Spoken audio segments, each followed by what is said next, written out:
Hi everybody, this is John from Old John's Vlogs. I've just had a news flash, and it's come straight from my wife to tell me that there will be some meetings in Royston, South Yorkshire, about the Rabit Ings site.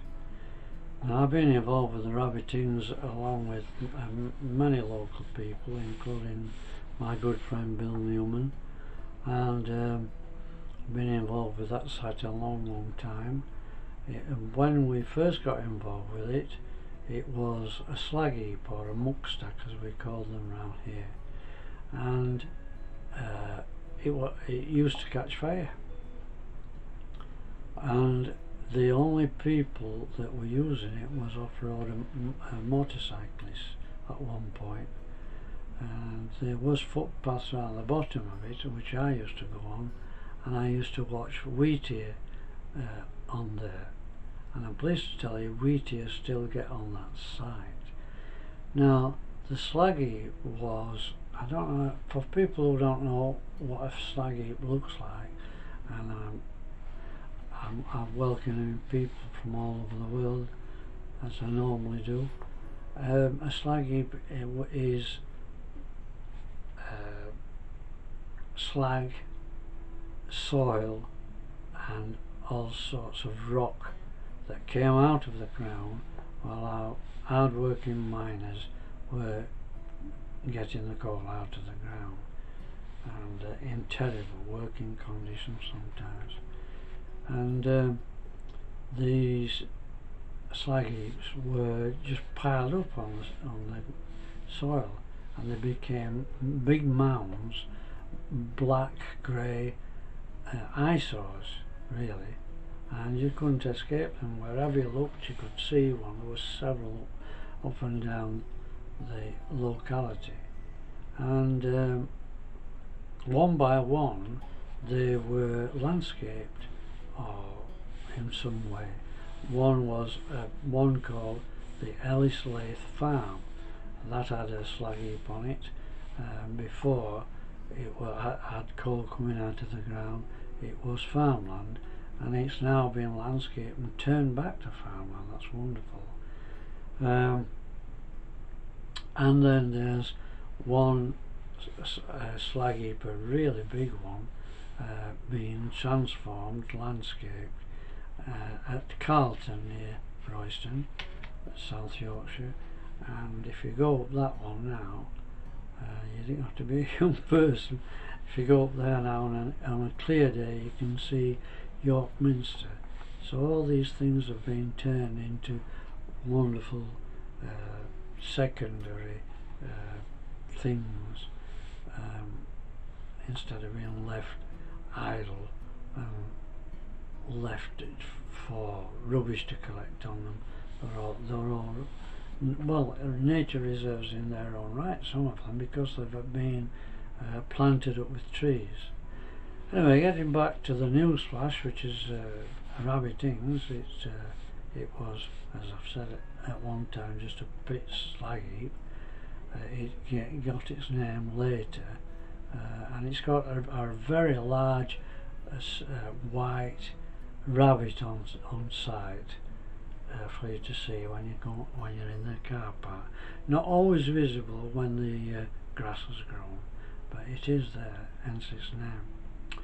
So there's going to be a meeting in Royston, two meetings in Royston.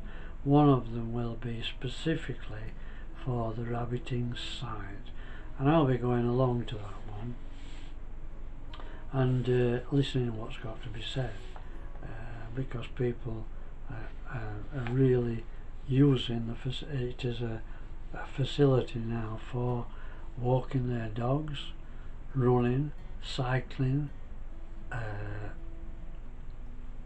walking of course, like I do, and some bird watchers on there, and sometimes I draw and paint on there, and sometimes the church go on there to at Easter, I believe.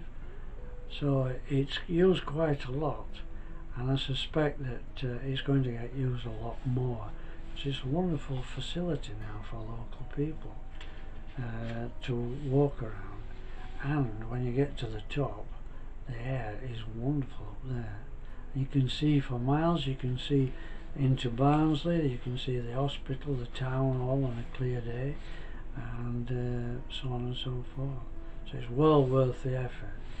If you're going to go to Rabit Ings, if you like getting on, if you're young it doesn't matter, take the shortcut, but if like me you're getting on a bit and you want to go to the top, the easiest route in my view is to park your car in the car park and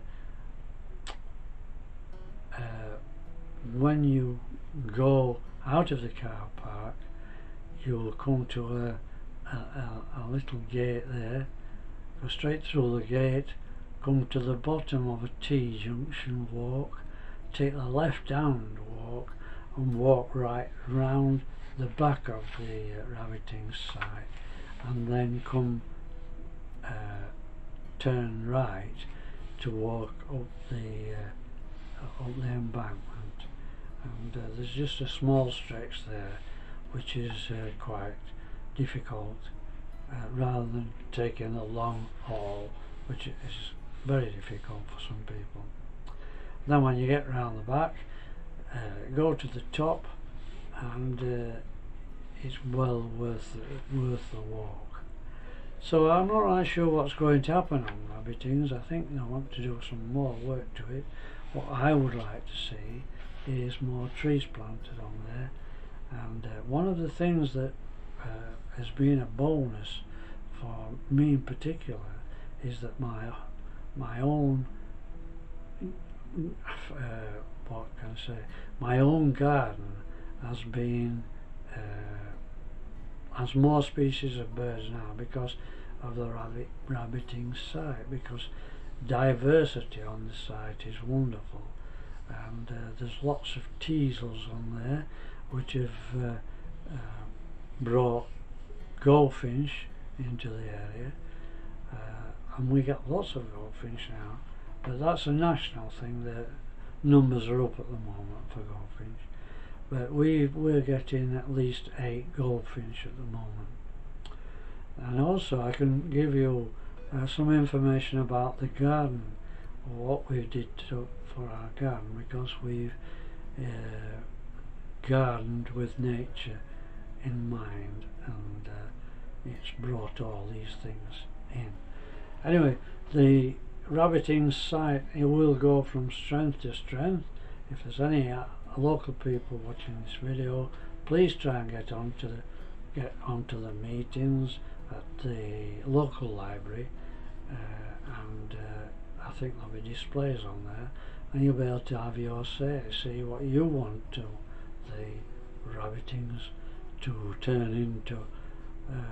Not that it isn't bad at the moment, it's very good actually at the moment, but it may get better. I don't know, they might put a cafe on there, but I would ask people, whatever they do on that site, please take their litter home with them, because the volunteers keep cleaning up, but there's not enough volunteers, and you can understand that they will get fed up if they're having to clean up for people all the time. Anyway, at one point on the Rabit Ings site, you've got views over to Rye Hill, and Rye Hill has its own lakes. One of them, which I've already mentioned, Winterset, lovely place. I'll speak about Winterset at some point, but anyway, for now I'm going to give that a rest, because I've been speaking for 2 hours, believe it or not, and the first session I forgot to throw a switch and I've had to start all over again. So all the very best to you all, and to people who live in other parts of the world who don't live local, please ask me any questions you like about well, I'm speaking about Rabit Ings at the moment. Anything that you've got that you want to know about, please ask me, and I'll answer you on the video, in fact. Yes, I'm an old man, but I don't come across as being anything but what I am. But I am well versed in nature. I'm well versed in local history on the nature side of things, and I've done lots and lots of projects on the canals, as well as Rabit Ings and Carlton Marsh Nature Reserve. So I'll still retain the title of My Barnsley, but we will be talking about things that are outside of Barnsley. So until next time, all the very best to you, but please click on the like button if you've enjoyed the video, and please click on the bell, and that will tell you when my next video is uploaded. And please feel free to subscribe. It is free, but the more subscribers I get, I suppose it'll help the channel, although I'm told that doesn't really matter these days, but it will if you'd like to click on the subscription button. So all the very best to you all now, and I hope you're well and keep well. And as I said, if you have any questions, please feel free to ask. Bye for now.